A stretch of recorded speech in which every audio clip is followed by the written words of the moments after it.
Hello everyone, welcome to your channel Unlock Biology with Dr. Parita, where difficult concepts of biology are unlocked in a very easy way. Yes, my dear students, as you all know, this channel is going to cover NCERT 11th and 12th complete biology, very useful for the students who are appearing for NEET UG. So last time we started with the chapter called as Cell, the Unit of Life, जहाँ पे हमने एक simple overview of cell ले लिया था. Okay and students let me also remind you one thing that जो भी notes से मैं इस चैनल में सिखाती हूँ ओके ये सारे नोट्स और ये सारे पीडीएफ्स आपको फ्री ऑफ कॉस्ट डाउनलोड करने मिल जाते हैं मेरे टेलीग्राम चैनल पे जिसकी लिंक इस वीडियो के डिस्क्रिप्शन पे है okay so I was telling you that last time we started with overview of cell. This time we are going to continue with the same topic, but now we are just going to go to the another subtopic. So cell the unit of life का दूसरा subtopic है जिसका नाम है prokaryotic cell. So what is prokaryotic cell students? If you want to know, मैंने lecture 1 में उसको explain किया है. Just have a basic idea that prokaryotic cells are the cells which do not have membrane bound organelles. Okay, if you want to know more details you can just watch lecture 1. तो let us see prokaryotic cells में कौन से organisms आ जाते हैं. prokaryotic cells में आ जाएंगे bacteria, blue green algae जिसको हम साइनोबैक्टीरिया भी बोलते हैं. Okay, the word cyano, wherever it is used, it means blue color. Okay, then mycoplasma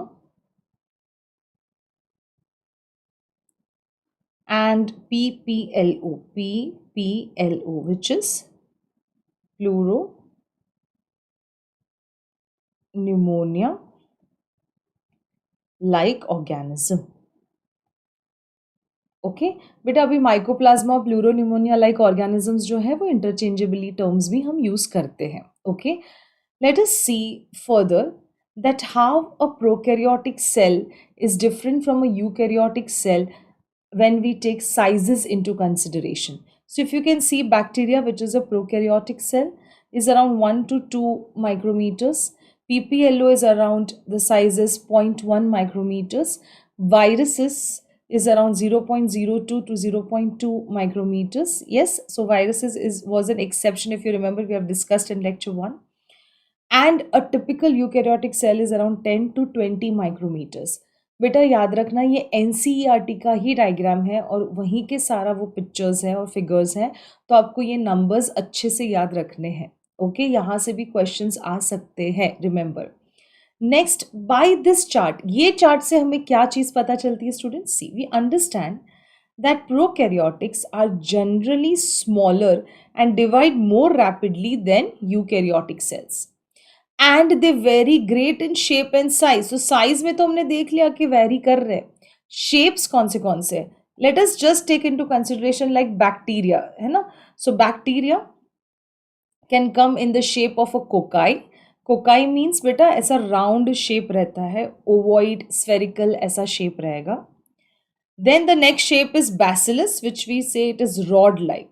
rod like means it is going to be either flat ends or rounded ends this way. Okay, then the another shape which we see is spirillum. Spirillum is like a spiral or a corkscrew, so it will look like this. Okay, the next shape is comma shape, which is also called as vibrio, and the bacteria would look like this. Okay, remember that all prokaryotes will have cell wall. Only mycoplasma is not going to have cell wall. And cell wall क्या करता है बेटा? एक definite shape दे देता है organism को. तो mycoplasma में वो सेल वॉल नहीं है. Understood? Let's move further and see the shapes. तो बेटा ये देखो, ध्यान से देखो. अभी सपोज ऐसे सिंगल राउंड शेप्स है तो हम उसको बोलेंगे मोनोकोकस. मोनो का मीनिंग होता है वन, सो सिंगल कोकाई. अगर सपोज ऑर्गेनिज्म ऐसे डबल स्फेरिकल स्ट्रक्चर से दो ऐसे जॉइंट है, अगर दो जॉइंट है तो हम डिप्लो बोलेंगे, बिकॉज डिप्लो का मीनिंग होता है 2, so Diplococcus. अगर वैसे 4 ज्वाइन हो रहे तो yes, Tetracoccus. अगर वैसा 3 डायमेंशनल है तो we call it as Sarcina shape. Okay, and suppose अगर चेन फॉर्म में है तो हम बोलेंगे स्ट्रेप्टो, एंड अगर क्लस्टर्स के फॉर्म में है तो हम बोलेंगे स्टेफाइलो. वापस रिपीट कर रही हूँ. Monococcus means single cocci. Diplococcus means yes there are 2 cocci which is coming together and forming that one organism or shape. Tetracoccus form में मतलब 4 कोकाइज. चेन फॉर्म में है तो स्ट्रेप्टो, एंड अगर क्लस्टर्स के फॉर्म में है तो जैसे ग्रेप्स कैसे होते बेटा, अगर उस फॉर्म में है तो स्टेफाइलो. ठीक है. Similarly will go with rods. Bacillus which we already know that it is like this single rods. Diplobacillus means 2, अगर चेन फॉर्म में है तो streptobacillus. Similarly, this is spirillum shape, spiral shape, which we discussed, and this is vibrio shape, which is comma shape. Okay. Again क्या हो सकता है कि तुम्हें शेप दे देंगे, बोलेंगे आइडेंटिफाई करो ये कौन सा शेप है. ठीक है, या फिर मैच द करेक्ट और you know tell the which is the correct match. ऐसे टाइप के क्वेश्चंस यहाँ से बन सकते हैं. ठीक है. Let us go little more ahead and understand a prokaryotic cell in proper detail. So most prokaryotic cells, particularly bacterial cells, they have a very complex cell wall. बेटा पहले ये चीज समझ लेना. हम लोग स्टार्ट कर रहे हैं बाहर के कवरिंग से. हम स्टार्ट कर रहे हैं सेल एनवलप से. एनवलप मीन्स अ कवर. हम लोग कवर से स्टार्ट करेंगे. अगर हम कवर से स्टार्ट करेंगे तो first outer one is you consider as glycocalyx. What you consider as glycocalyx. यहाँ पे जो कैप्सूल लिखा है ना बेटा वही, that is glycocalyx.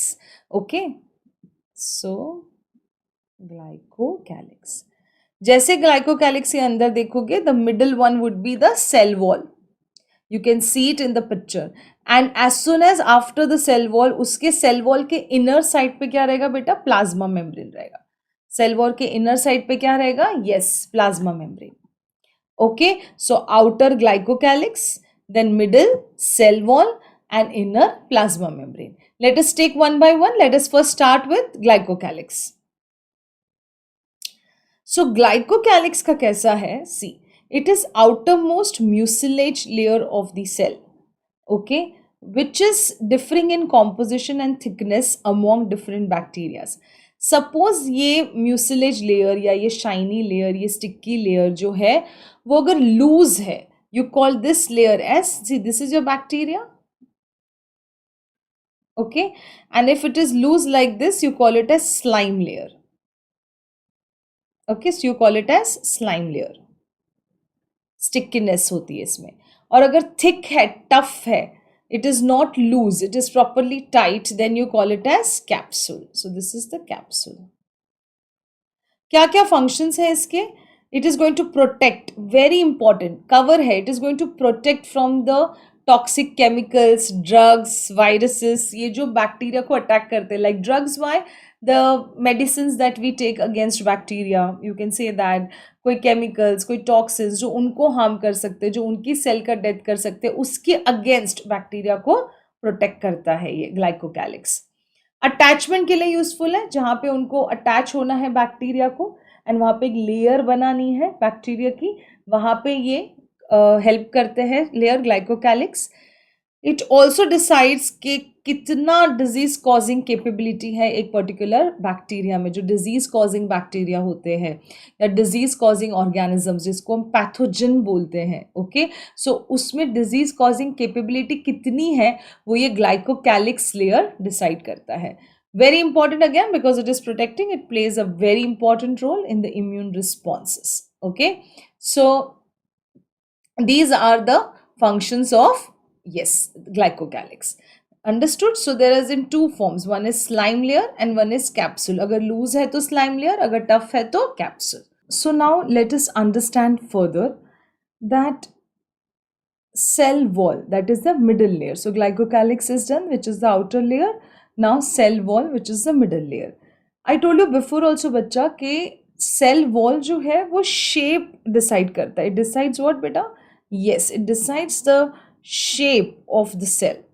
Okay, and provides a very strong structural support to prevent the bacteria from bursting.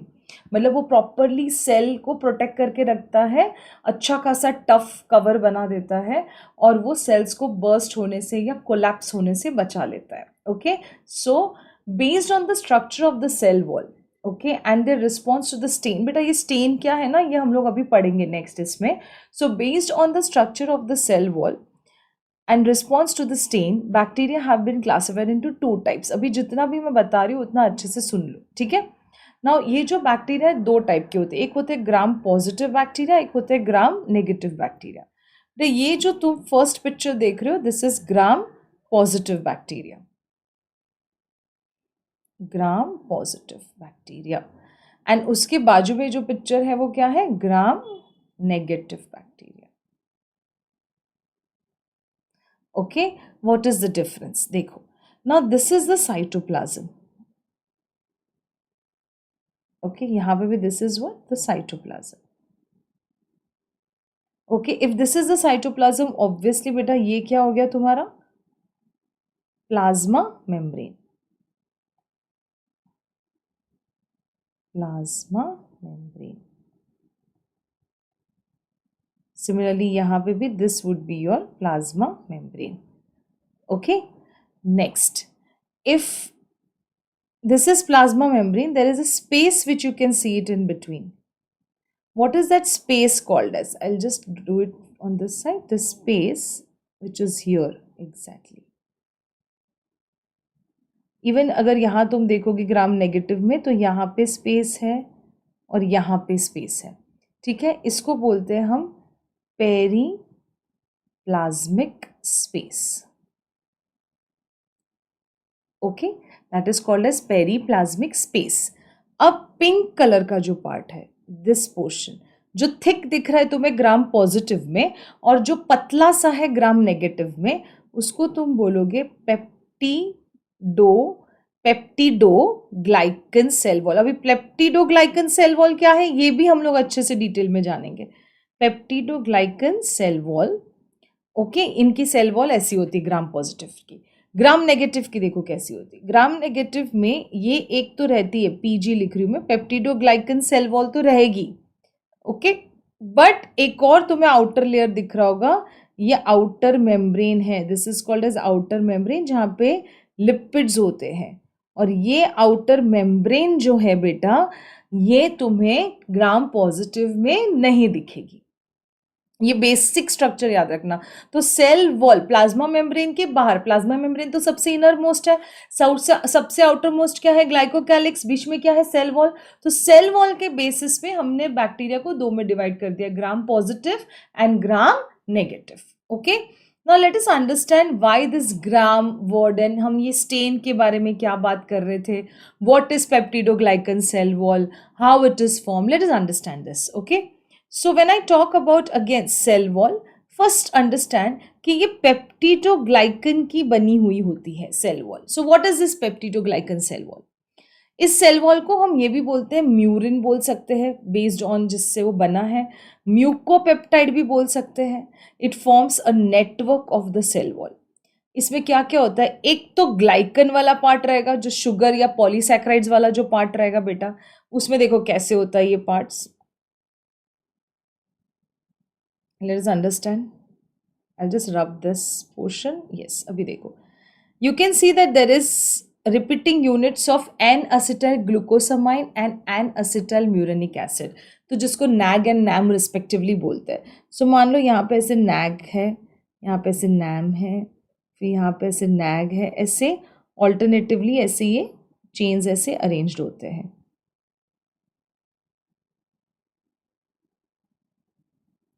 और इनके बीच में जो तुम्हें दिख रहा है, this things, okay, this bonds which you can see here, these are peptide bonds. So they are attached through a peptide bond. Okay, understood. So this इस तरीके से सेल वॉल बनी होती है. जो पेप्टिडोग्लाइकन लेयर हमने देखा वो ऐसे अटैच्ड होता है. कैसे ये वर्ड आया पेप्टिडोग्लाइकन? तो ये जो एन एसिटाइल ग्लूकोसामाइन है एंड ये जो एन एसिटाइल म्यूरेनिक एसिड है, नैग एंड नैम, ये दोनों जो है ये क्या है बेटा, ग्लाइकन का पार्ट करते हैं, मतलब ये शुगर्स है. ओके और ये ग्लाइकन्स ज्वाइन किसकी वजह से हो रहा है? Because of this peptide cross linking, peptide cross linking.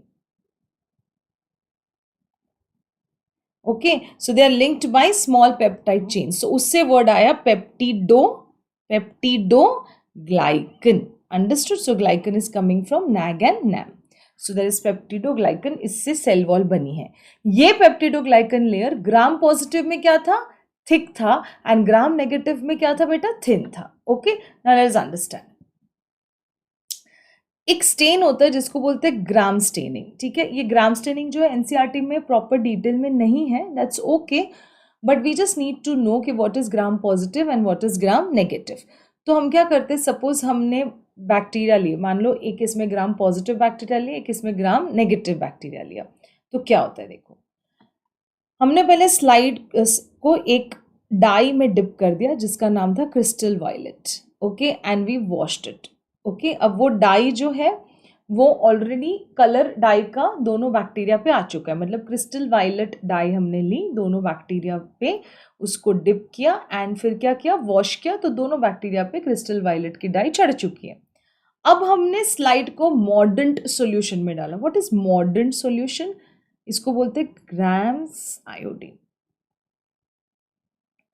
Mordant जो सॉल्यूशन होता है ये प्रॉपरली जो डाई है उसके साथ अच्छा खासा बॉन्ड बना देता है और अच्छे से इसको फिक्स करने में हेल्प करता है, ओके, ताकि इजीली ये वॉश नहीं हो, जो डाई का कलर चढ़ा है वो कलर इजीली डिस्कलर नहीं हो, वो काम मॉर्डेंट करता है। तो हमने पहले वायलेट, क्रिस्टल वायलेट में डिप किया, फिर उसको हमने मॉर्डेंट में डिप किया ताकि क्रिस्टल वायलेट दोनों ही बैक्टीरिया में प्रॉपरली अच्छे से फिक्स हो जाए। फिर हमने उसको अल्कोहल में डिप किया। अब अल्कोहल क्या काम करेगा? डीकलराइजेशन का, ठीक है, मतलब जो हमने ऑलरेडी वायलेट से जो स्टेन किया था अब हम उसको वापस से डीकलराइज करते हैं। क्यों, ये तुम्हें समझेगा। फिर हमने स्लाइड्स को डीकलराइज करने के बाद हमने फिर एक और डाई में डाला, बट इस बार ये डाई जो थी वो सैफ्रनिन थी, so around like pinkish colour आएगा, सो सैफ्रनिन डाई में हमने उसको डाला।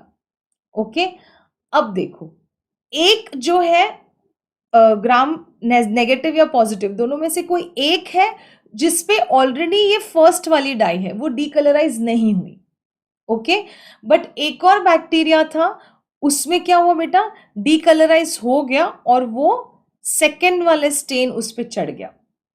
अंडरस्टूड? अब कौन सा वाला है जो ग्राम स्टेन को रख रहा है, मतलब तुम्हारा जो ग्राम्स आयोडीन है, ठीक है, ये ग्राम आयोडीन ने अच्छे से जिसको फिक्स किया, ओके, मतलब डीकलराइज नहीं होने दिया। रिमेंबर दिस, डीकलराइज नहीं हुआ, वो क्या हो गया बेटा तुम्हारा ग्राम पॉजिटिव। देखो this is violet, okay, so it didn't take counter stain, वो डीकलराइज हुआ ही नहीं, ओके, जबकि ग्राम नेगेटिव क्यों बोला हमने, क्योंकि ग्राम्स आयोडीन उसको बराबर से कलर को फिक्स नहीं कर पाया और इजीली वॉश ऑफ हो गया जब हमने अल्कोहल दिया, so this took the counter stain and we call this as gram negative. अब ऐसा क्यों हुआ, तो ये इसका जो रीजन है वो तुम्हारे सेल वॉल पे है, ठीक है। सी ग्राम पॉजिटिव की जो सेल वॉल थी उसका जो peptidoglycan, this is peptidoglycan layer, you remember we had plasma membrane, then periplasmic space, and then we had this peptidoglycan ऐसा लेयर था, थिक लेयर। अब इस पेप्टिडोग्लाइकन लेयर में ग्राम पॉजिटिव में ऐसे बीच बीच में जो स्ट्रक्चर्स होते हैं उस स्ट्रक्चर्स को बोलते हैं हम टिकॉइक एसिड। क्या बोलते हैं बेटा? यस, हम बोलते हैं उसको टिकॉइक एसिड। ये टिकॉइक एसिड होने की वजह से और ये लेयर थिक होने की वजह से, there was a thick peptidoglycan layer and there was teichoic acid, इसकी वजह से हम बहुत इजीली क्रिस्टल वायलेट को वॉश नहीं कर पाए, बराबर इस क्रॉस लिंकिंग में जाके फंस गया और वो डीकलराइजेशन नहीं हुआ, उसने रेजिस्ट किया। जबकि ग्राम नेगेटिव का पेप्टिडोग्लाइकन तो बहुत थिन है, ठीक है, so that is why what happened was it has more lipids and इसके लिए जो सॉल्वेंट था उसने लिपिड्स को डिसॉल्व कर दिया. सेल वॉल बहुत थिन है क्योंकि पेप्टिडोग्लाइकन बहुत थिन है, इसकी वजह से इजीली डीकलराइज हो गया. And we could see that it gives a pink colour, मतलब सैफरन इन कलर उसने ले लिया, काउंटर स्टेन बोलेंगे उसको. सैफरन इन कलर इसने ग्राम नेगेटिव बैक्टीरिया ने ले लिया. Understood. Again I will repeat, हमने दोनों स्लाइड्स लिए, हमने उसको क्रिस्टल वॉयलेट में डाले, क्रिस्टल वॉयलेट डाई उस पर दोनों पे अच्छे से चढ़ गई और अच्छे से क्रिस्टल वायलेट उसमें फिक्स हो जाए इसलिए हमने मॉर्डेंट डाला.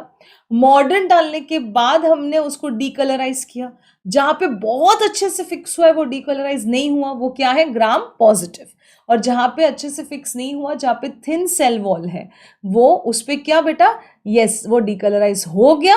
एंड जो दूसरा स्टेन हमने चढ़ाया सैफ्रोनिन, वो एक में चढ़ा एक में नहीं चढ़ा. तो जो डीकलराइज हुआ था ग्राम नेगेटिव, उस पे वो कलर चढ़ गया, दूसरा वाला कलर. बट जो डीकलराइज हुआ ही नहीं, उस पे दूसरा कलर नहीं चढ़ा. सिंपल. डीकलराइज होना मतलब कलर का निकल जाना. Understood this? फाइन बेटा. ओके. नहीं समझ आ रहा तो फिर से ये वीडियो रिपीट पे देखो, आराम से समझ जाएगा. Okay. Now let us move to the innermost layer. What was the innermost layer, my dear students? Yes, it was plasma membrane.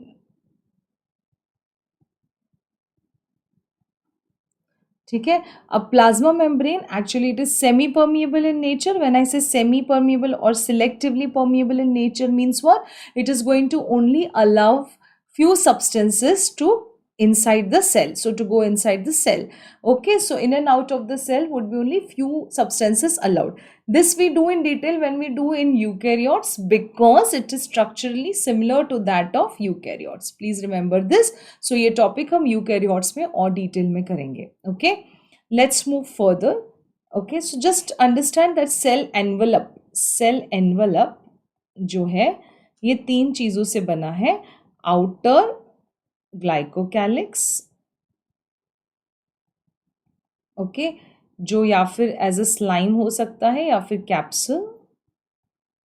Middle जो है दैट इज सेल वॉल, जो हमने ग्राम पॉजिटिव और ग्राम नेगेटिव का जो दो किया वैसे. Then next what we do is what, innermost. इसके बारे में हम यूकैरियोट्स में अच्छे से पढ़ेंगे. That is your plasma membrane. Clear? Okay. Yes, students. So next is genetic material. So what is genetic material, my dear students? Genetic material is nothing but which has all the information about that particular organism. Sara control center is nothing but the genetic material. Genetic material जो prokaryotes का है उसको हम बोलते हैं nucleoid. बेटा पहले ही हमें पता है कि प्रोकैरियोटिक सेल्स में मेम्ब्रेन बाउंड ऑर्गेनल्स नहीं होते हैं. इसका मतलब ये जो न्यूक्लियोड है या ये जो जेनेटिक मटेरियल है ये फ्रीली एम्बेडेड है in the cytoplasm without any membrane bound organelles. Okay, which you can see it here. Now genetic material consists of naked single circular double stranded DNA which is supercoiled with the help of RNA and polyamines. What is the meaning? Naked का meaning ये होता है कि it is not associated with proteins और histone proteins से associated नहीं है, इससे ये बाइंडेड नहीं है, ये अपना ही ऐसे नेकेड है. It is not being associated with any kind of protein और not wrapped around any kind of protein. Understood? It is single. Single means it is going to be continuous as one single, ऐसे एक पूरा single chromosome की तरह ये काम करता है. सिंगल है ये बट स्ट्रैंड डबल है. Understood? And it is circular. It is not like linear. It is not linear like what we have. We have like this, na? It is not like this. Here they have single, one single, and it is circular, but strands are going to be two strands. Okay, so this is one strand of DNA, this is another strand of DNA. ऐसे दो strands होंगे, but it is not linear. It is going to be this way, double stranded. Please remember this word, naked, single, circular, double stranded, and this was asked in NEET multiple times. in NEET में पूछा गया है, please इस पे ध्यान देना, कुछ भी मिस्टेक्स मत करना. Naked, single, circular, double stranded DNA. Next is your genetic material only. ये जो जीनोमिक डीएनए है बेटा, सी नाउ अंडरस्टैंड, क्रोमोसोम है which you can see it here properly. This is the DNA, or you can say the chromosome, or you can say that it is what, the genetic material. इसके अलावा भी they have small circular DNA outside the genomic DNA. Outside the genomic DNA इनके पास एक और small circular DNA होता है, और इस डीएनए को हम बोलते हैं बेटा प्लाज्मिड्स. ये प्लाज्मिड्स के अलग अलग फंक्शंस होते हैं, ठीक है. So the plasmids are self replicating, they are extra chromosomal. क्यों? क्योंकि क्रोमोसोम वाला नहीं, क्रोमोसोम वाला DNA that is genomic DNA जिसको हमने न्यूक्लियोइड बोला, इसके अलावा इनके पास circular naked double stranded DNA होता है, and that you call it as plasmid, जो यूनिक कैरेक्टर देता है. जैसे कि कोई टॉक्सिन से अगर उसको बचाना है, कॉलिसिन करके होता है प्लाज्मिड्स, रेजिस्टेंस के लिए होता है प्लाज्मिड, फर्टिलिटी के लिए प्लाज्मिड होता है. So different different phenotypic characters देने का काम कौन करता है? प्लाज्मिड्स. इसको हम, यस ये बहुत इंपॉर्टेंट है, ये तुम बायोटेक्नोलॉजी में अच्छे से, बहुत अच्छे से पढ़ोगे. प्लाज्मिड्स कैन बी आइसोलेटेड, हम उसको अलग से बैक्टीरिया से आइसोलेट कर सकते हैं, और अगर हमें अपना पसंद का कोई जीन किसी और ऑर्गेनिज्म में ट्रांसफर करना है फॉर रिसर्च पर्पस या फॉर एनी बेनिफिट्स, तो हम ये प्लाज्मिड का यूज कर सकते हैं to insert any kind of foreign genes, and it is used in recombinant DNA technology. नहीं समझ रहा है, it is okay, because we are going to study this in biotechnology in detail. As of now you can just remember that this can be used in biotechnology. ज़्यादा मत सोचना इस बारे में, we will study this in biotechnology, okay. And just pay attention कि ये genomic DNA, nucleo DNA से अलग होता है, okay, but it is same, it is double stranded, it is circular, it is naked DNA which is extra chromosomal, means not associated with the nucleoid. Okay, that's clear? Very nice. Let's move to the another structure which is present in prokaryotic cells which is called as mesosomes. ठीक है. सो अब तक हमने क्या करा, just let us revise. हमने पहले bacteria लिया, फिर बैक्टीरिया का हमने पहले एनवेलप के बारे में पढ़ा, बाहर की कवरिंग के बारे में पढ़ा. अब हमने सेल्स के अंदर गए, सेल्स के अंदर जाके हमने सबसे पहले किसके बारे में पढ़ा बेटा? यस, हमने सबसे पहले पढ़ा न्यूक्लियोइड या जेनेटिक मटीरियल के बारे में. अब हम एक कोई ऐसी चीज के बारे में पढ़ रहे हैं जिसको बोलते हैं mesosomes. Now what are mesosomes? Understand, बहुत शांति से समझो. मान लो this is bacteria, this is एक बैक्टीरिया का स्ट्रक्चर है, this is plasma membrane. Plasma membrane के बाहर कौन सा स्ट्रक्चर रहेगा बेटा? Cell wall. अभी हम जिसके बारे में बात कर रहे हैं, हम बात करेंगे प्लाज्मा मेम्ब्रेन के बारे में, ठीक है, या सेल मेम्ब्रेन के बारे में. अब सेल मेम्ब्रेन में सपोज ऐसे इनफोल्डिंग्स है, there are infoldings in the cell membrane. This infoldings you call it as what? Mesosomes. So here these are what? Your mesosomes. अब सपोज देखो, मैंने कोई एक रस्सी है, उसको ऐसे स्ट्रेट रखा है, और मैंने उसको फोल्ड करके एक पैकेट में रखा है, तो फोल्ड किया हुआ जगह कम रोकेगा, बट उसका सरफेस एरिया ज्यादा हो, क्योंकि ज्यादा बड़ी रस्सी को भी मैं एक छोटे से इसमें फिक्स कर सकती हूँ फोल्ड करके. तो ये फोल्डिंग्स है बेटा, ये इनफोल्डिंग्स है सेल मेम्ब्रेन की. और इस इनफोल्डिंग्स का काम क्या है? ये सरफेस एरिया को इंक्रीज करता है, ये प्लाज्मा मेम्ब्रेन के एरिया को इंक्रीज करता है, तो जिसकी वजह से एंजाइम की एक्शंस, रेस्पिरेशन का सरफेस, ये सब इंक्रीज हो जाता है, क्योंकि ये बहुत ही प्रिमिटिव सेल्स है, इनको सारा काम सेल्स को ही करना है. Understood? So specialized differentiated form of cell membrane called as mesosome is a very very typical characteristics of prokaryotes. They are nothing but the infoldings of the cell membrane. मतलब membrane के अंदर ऐसी folding आना. So यहाँ पे mesosome किधर है? इधर है. फिर से जो हमने पढ़ा ये क्या था बेटा? This is what? Yes, this is nucleoid. अब हम किसके बारे में पढ़ रहे हैं? हम mesosomes के बारे में पढ़ रहे हैं. ओके, अच्छे से ध्यान से देखो. अब mesosomes जो होंगे वो अलग अलग टाइप्स के होंगे, लाइक उसके अलग अलग शेप होंगे. Okay, a specialized membranous structure is the mesosome which is formed by the extensions of the plasma. Circular हो सकते तो हम उसको वेसिकल्स बोलेंगे, अगर ट्यूब जैसे फॉर्म में होंगे तो हम उसको ट्यूब्यूल्स बोलेंगे, और अगर एक के ऊपर एक ऐसे लेयर्स की तरह स्टैक है तो हम उसको लैमेले बोलेंगे। ये जो red red red red red red dots देख रहे हो आप लोग बेटा, ये कुछ नहीं है बट दीज आर राइबोसोम्स। ये प्रोटीन फॉर्मेशन के लिए हेल्प करते हैं, राइबोसोम्स। इसके बारे में हमने लेक्चर 1 में भी सुना था कि ribosomes non membrane bound organelles है जो प्रोकैरियोट्स और यूकैरियोट्स दोनों में ही तुम्हें दिखेंगे। Is it clear? ओके, तो 3 फॉर्म्स में होते हैं। ये मेसोसोम्स है क्यों? What is the role? Let us understand. Mesosomes का फंक्शन, क्योंकि ये वहां पे सेल मेम्ब्रेन पे प्रेजेंट है, तो इस मेम्ब्रेन के बाहर होता है सेल वॉल, और सेल वॉल का जो सिक्रीशंस है या सेल वॉल बनाने का जो काम है, फॉर्मेशन, इसमें मेसोसोम्स हेल्प करेंगे। दूसरा, सेल डिवीजन में हेल्प करेंगे। देखो कैसे, ये जो इनफोल्ड, अगर ये तुम देखोगे ध्यान से बेटा, तो ये जो रेड कलर का पार्ट है, this part is your plasma membrane, blue is your cell wall, ठीक है। अब ये जो इनफोल्डिंग्स है, दिस इज योर मीजोसोम्स।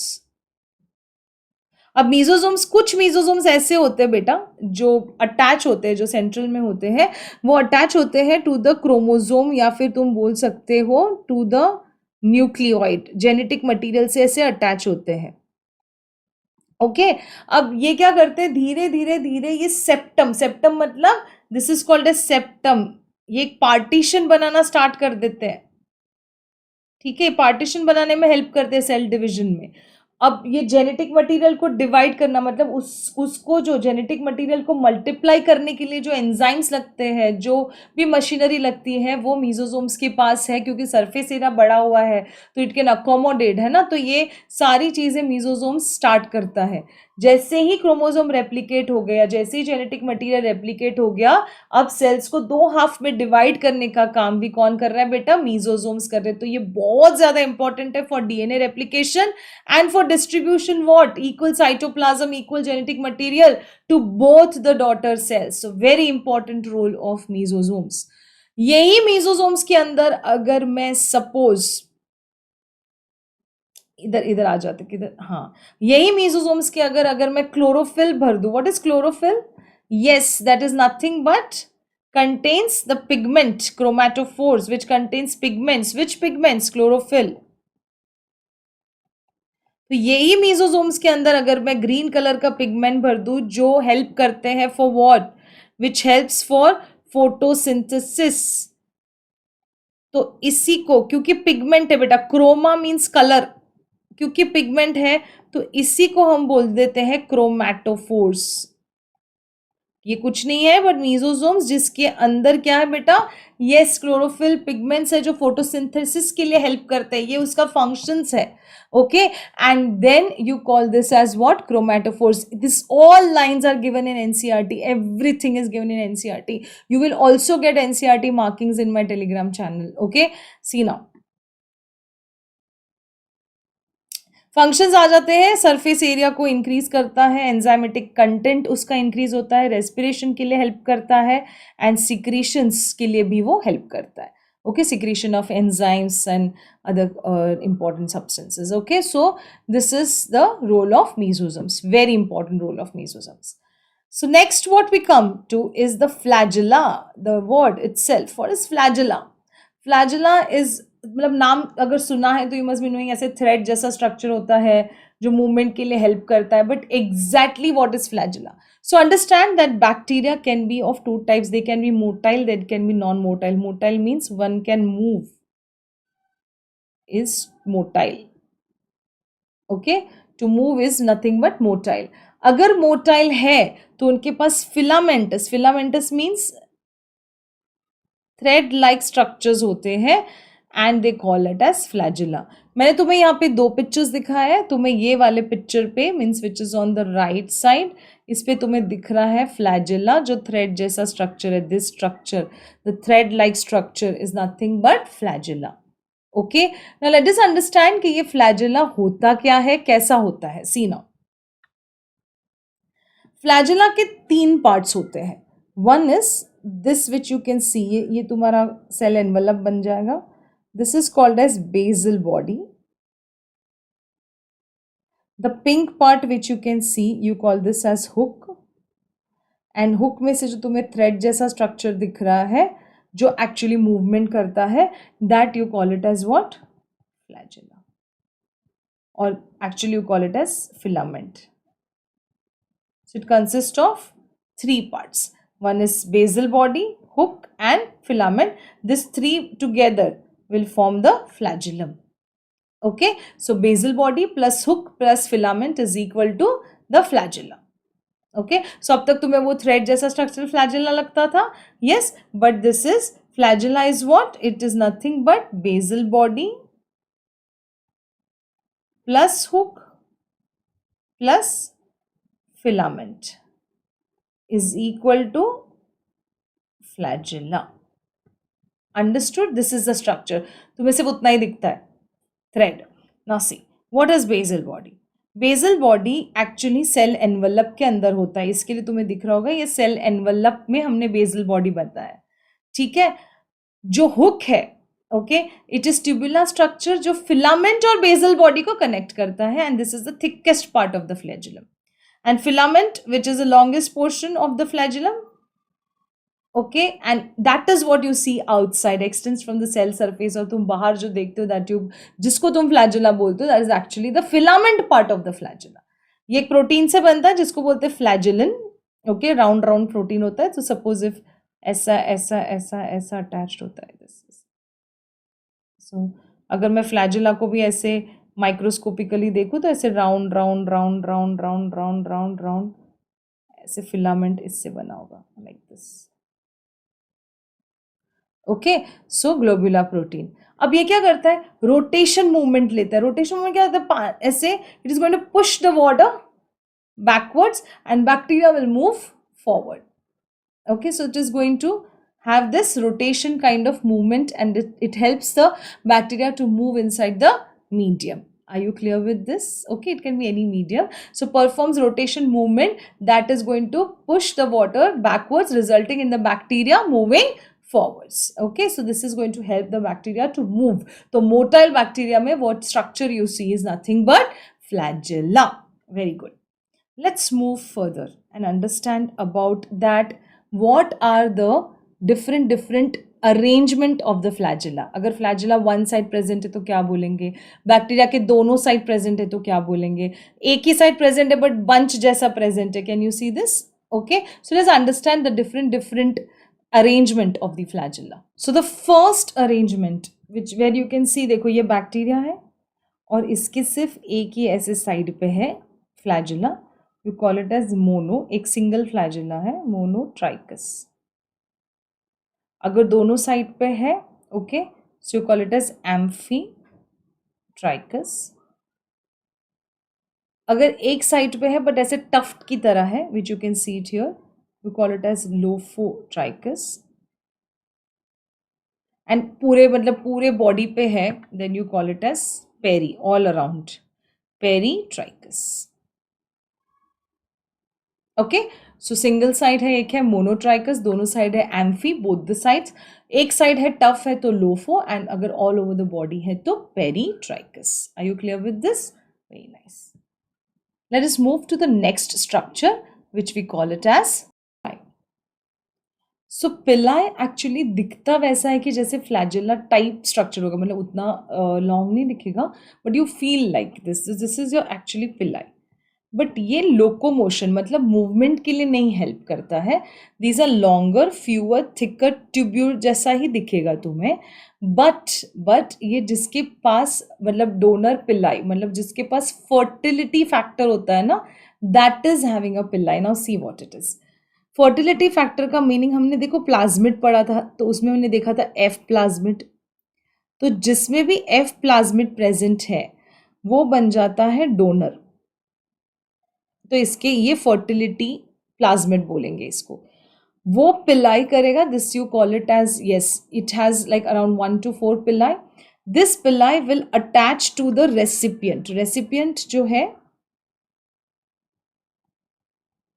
इसके पास एफ प्लाज्मिड नहीं है. ओके, तो ये दोनों अटैच हो जाएंगे.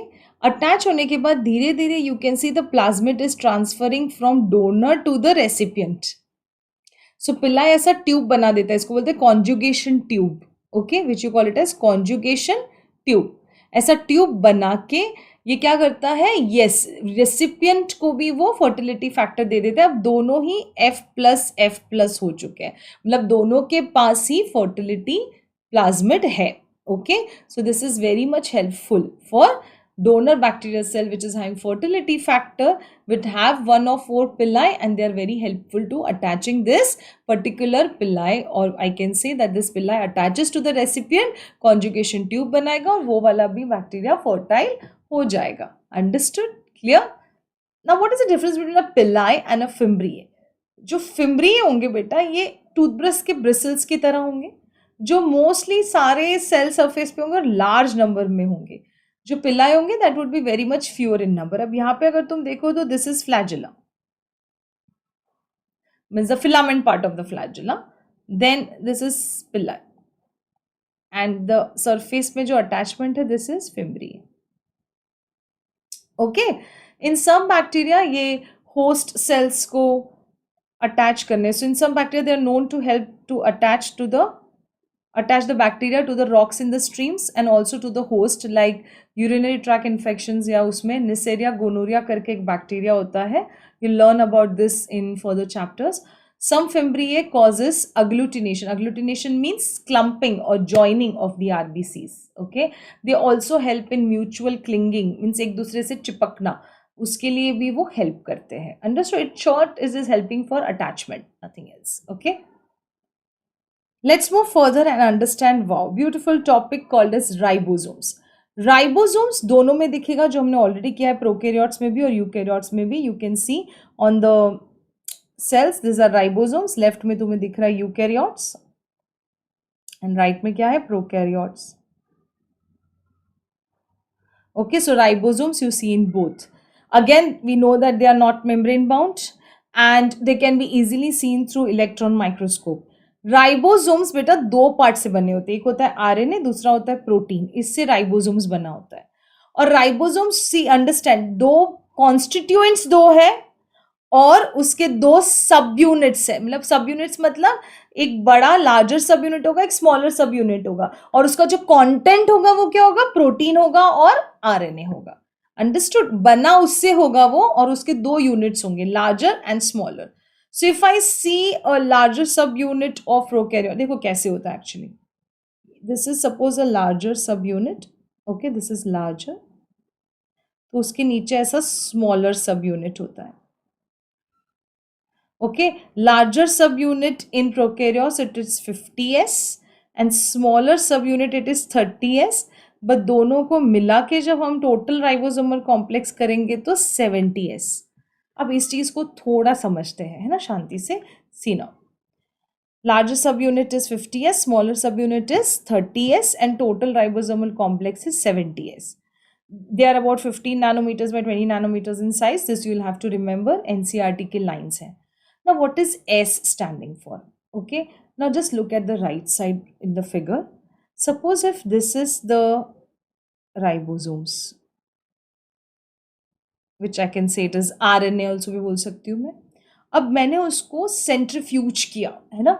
सेंट्रीफ्यूज करने के बाद जो बड़ा सब यूनिट है वो नीचे सेटल होगा। सो फॉर एग्जाम्पल ये 50s है और ये क्या है बेटा 30s। ऐसे तुम्हें दो ऐसे अलग अलग ऐसे यूनिट्स दिखेंगे राइबोसोम्स के, जब हम प्रोकैरियोटिक के राइबोसोम्स को सेंट्रीफ्यूज करेंगे। ये अलग अलग, लार्जर सब यूनिट अलग दिखा, स्मॉलर सब यूनिट अलग दिखा, ओके। सो मान लो हमने एक लार्जर सब यूनिट अलग देखा यहाँ पे और स्मॉलर सब यूनिट हमने अलग देखा। This is 50s and this is 30s, ऐसे हमने दो देखे, ओके। अब मान लो ये दोनों साथ में हम डाल रहे हैं और ये सेंट्रीफ्यूज हो रहा है, तो ये बनाएगा where it will come under 70s में सेटल होगा, दोनों साथ में।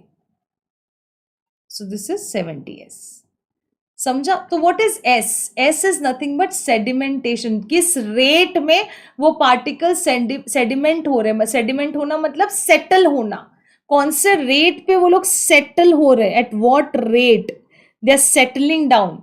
That is your Swedberg's unit. It is a measure of the rate of sedimentation of particles in a centrifuge. It is defined as the time in seconds it takes for a particular particle to sediment, means to settle, जब centrifugal force आ रहा है. अच्छे से समझो. तो मैं सिर्फ अगर larger subunit को डालूंगी तो centrifuge होके 50s पे settle होगा. That much time it is taking. That much Swedberg. 50s means that time it is taking. Okay to settle. और जितना वो नीचे सेटल होगा उतना वो हेवियर है. समझा? सो एक Svedberg is 10⁻⁻13 seconds. That is the time. So sedimentation coefficient तुम्हें साइज को भी मेजर कर रहा है और डेंसिटी को भी मेजर कर रहा है. Are you clear with this? Very important line, please remember this. Also अगर इट्स लाइक कि मैंने एक सब यूनिट डाला तो 50s टाइम लग रहा है, दूसरा छोटा सब यूनिट डाला तो 30s टाइम लग रहा है, बट दोनों को अगर मैं बांध के से साथ में डाल रही हूँ तो 70s टाइम लग रहा है. इसलिए 50 + 30 ऐसे 80 ऐसे नहीं करना है, because it is measuring that particular rate at which it is taking. It is nothing but time in seconds it takes for a particle to sediment under the centrifuge. ये ध्यान में रखना सो दैट कभी तुम्हें कोई इस पे doubt नहीं आएगा. Are you clear with this? चलो लेट्स मूव फर्दर. राइबोसोम्स का काम होता है बेटा प्रोटीन सिंथेसिस. एक और बात मैं जेनेटिक्स की यहाँ पे जरा सी सिखा देती हूँ. Just understand how the process goes on is that is called as central dogma. Central dogma means the truth, the central truth of life. That is DNA जो है बेटा ये रेप्लिकेट होता है एंड ये कन्वर्ट होता है बाद में mRNA पे. This process is called as transcription. Transcription. और mRNA से बनता है proteins, and ये proteins is going to decide that what kind of characters a particular organism will develop, and this process is called as translation. अब मान लो this is mRNA और इसके protein को रीड करना है. This are the amino acids, मतलब ये proteins बन रहा है अमाइनो एसिड्स. तो ये बेटा राइबोसोम्स है.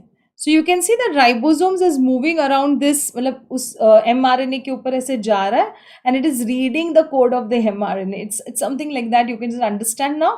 Will do this more detail in when we do genetics. Okay, so this ribosomes, they are very much helpful for what? Translate mRNA into proteins. तो ये वाले स्टेप में राइबोसोम्स तुम्हें हेल्प करते हैं. Just like several ribosomes they attach to the mRNA and they form a chain, and this ये जो बहुत सारे राइबोसोम्स जो अटैच्ड है ना टू द mRNA, बहुत सारे, इसलिए poly. So you call it as polyribosomes. Polyribosomes means many ribosomes are attached to the single mRNA. This structure you call it as polyribosomes. Are you clear with this? Very nice. Let's move further now and understand this topic. Okay, this is the last topic what we are going to do in prokaryotes, that is inclusion bodies. What are inclusion bodies? Let us understand. Inclusion bodies कुछ भी नहीं है but food material को store करने की एक जगह है in the cytoplasm. Okay, in the form of inclusion bodies. So you can see it, inclusion bodies like this. You can call this as inclusion bodies. अब इंक्लूजन बॉडीज क्या store कर रहा है, मतलब whether it is storing inorganic like phosphate store कर रहा है या स्टार्च स्टोर कर रहा है. ओके, गैस वैक्यूल्स है. सो कौन सा टाइप का स्टोरेज हो रहा है उस हिसाब से हम उसको डिवाइड करते हैं into inorganic, organic and gas vacuoles. Obviously prokaryotes not bound any membrane system, lying freely in the cytoplasm, divided into 3 types. Let us understand. Volutin granules are nothing but जो फॉस्फेट को store करेंगे. Cyanophycin जो है वो blue green algae, blue green algae मतलब cyanobacteria में ये starch store करते हैं और दूसरे बैक्टीरिया में स्टार्च जो है वो रिप्लेस हो जाता है ग्लाइकोजन में. So we call it as glycogen granules. वो ही जब स्टार्च स्टोर करेंगे we call it cyano bacteria में cyanophycin starch storing granules. Are you clear with this? Gas vacuoles क्या है? What is gas vacuole? Obviously उसके अंदर गैस भरा है which you find it in cyanobacteria, you find it in purple and green photosynthetic bacteria. ये जो bacteria को इसका काम क्या होता है? पहली बात तो ना ये गैस भरा है इसके अंदर, तो ये किसके लिए हेल्प करता है? फ्लोटिंग के लिए हेल्प करता है, जिसको हम बोलते हैं ब्यूऑन्सी. इसको लाइट वेट कर देगा. एंड दूसरा वो बैक्टीरिया को हार्मफुल रेडिएशन से भी प्रोटेक्ट करेगा, और बिकॉज इट इज गिविंग बुएंसी तो ये प्रॉपर पोजिशनिंग के लिए भी हेल्प करेगा in day time for photosynthesis, so that they can yes perform their function efficiently. Okay, so inclusion bodies are nothing but where we are storing food. Phosphate store कर सकते हैं, starch, glycogen या फिर gas. Okay, this is clear. Very nice. So that was all about your prokaryotes. So we started with, please let us just go through it. Okay, we started with cell envelope. Then we did what about the genetic material. Then we talked about mesosomes. Mesosomes कुछ नहीं but क्या थे बेटा, foldings थे. फिर हमने flagella के बारे में बात किया, पिल्लाई के बारे में बात किया, फिम्ब्रिए के बारे में बात किया, है ना. Then we talked about what, yes, then we talked about your the structures called as ribosomes. Then we talked about inclusion bodies.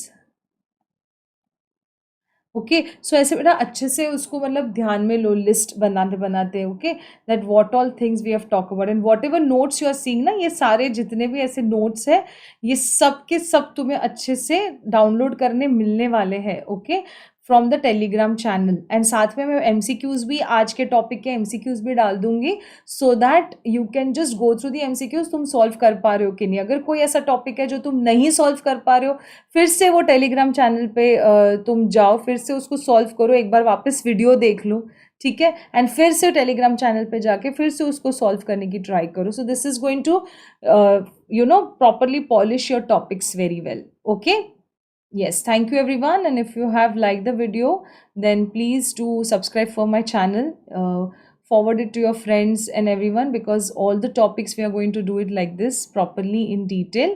Okay, thank you.